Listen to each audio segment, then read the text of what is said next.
Introduction. We can see things due to light. Light is a form of energy. We need a source of light to see objects visible. An object which gives out light is called a source of light. The various sources of light are sun, stars, tube light, kerosene oil lamp, candle, torch, and firefly.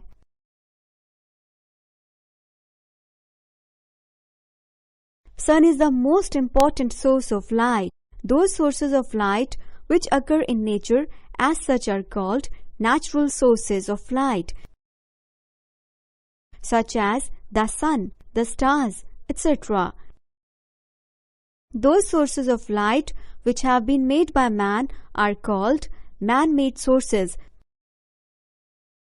such as electric bulb, candle, kerosene oil lamp, etc. An object which gives out its own light is called a luminous object. We can see luminous object because the light given out by it enters our eyes. An object which does not give its own light are called non-luminous objects. In this chapter, we will learn about light, its sources, and reflection of light. Transparent, opaque, and translucent objects. Those materials which allow all the light to pass through them are called transparent materials. Examples of transparent materials are glass, polythene, air, water, etc. They allow the light pass through them. We can see clearly through the transparent materials. For example, our spectacles are also transparent. We can see clearly through them. Those objects which do not allow any light to pass through them are called opaque objects. Light cannot pass through them at all. Examples of opaque objects are cardboard, wooden door, sheet, brick wall, stone, etc. We cannot see anything through an opaque object. Those materials which allow some of the light to pass through them are called translucent objects. Examples of translucent objects are ground glass, butter paper, oiled paper. These objects allow only a part of light falling on their surface to pass through them. We cannot see clearly through a translucent material. What exactly are shadows? The shade cast by an object is known as shadow. Shadows are formed when light is stopped by an object.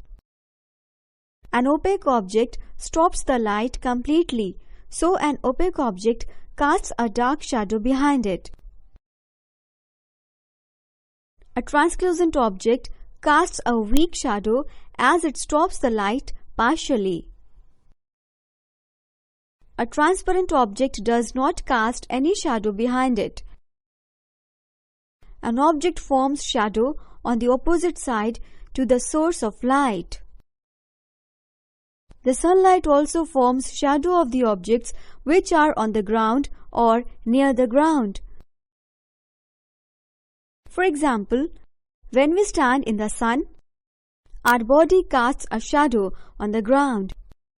Shadow of an object can be seen only on a screen. Three things are necessary to observe a shadow: a source of light, an opaque object, a screen on which shadow can be seen. The shadow of an object has following characteristics. The shadow of an object is erect. The shadow of an object is real. The shadow of an object is always black irrespective of color of an object.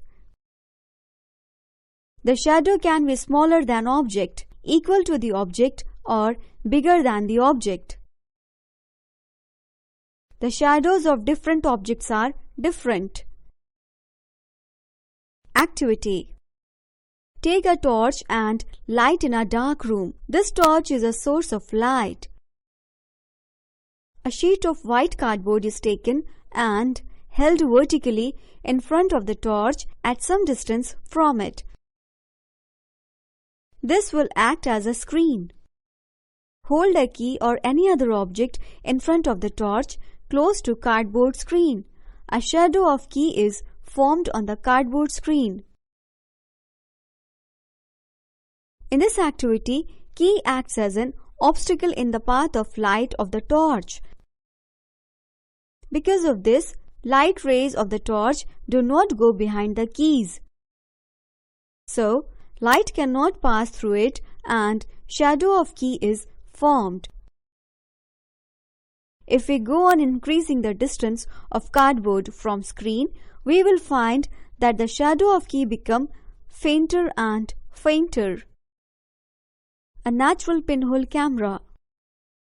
On a sunny day, when we pass under a tree covered with a very large number of leaves, we often see bright circular patches of light on the ground. These bright circular patches of light are pinhole images of the sun. This is because thermal holes between the clusters of leaves acts as a pinholes and light coming from the sun passes through these natural pinholes to form bright circular images of the sun on the ground below the shady tree. In this case, sun is the object, the tiny gaps between the leaves are the pinholes and the ground acts as the screen. Mirrors and reflections. The process of sending back the light rays which falls on the surface of an object is called reflection of light. The surface having polished, shining surface reflect more light than objects having unpolished, dull surfaces. A narrow beam of light is called a ray. The ray which falls on polished surface is incident ray, and the ray leaving the polished surface is called reflected ray. Mirrors reflect the ray of light. An object which reflects light well is called a mirror. For example, a highly polished and shiny metal object reflects light well and acts as a mirror. Generally, silver is used to make mirrors as it is the best reflector of light. The mirrors we use in our daily life are plane mirrors. A plane mirror is thin, flat, and smooth sheet of glass having a shiny coating of silver metal on one side. The reflection of light in a plane mirror takes place at the silvered surface. The image formed by a plane mirror is virtual, at the same distance as same size as the object, erect and laterally inverted.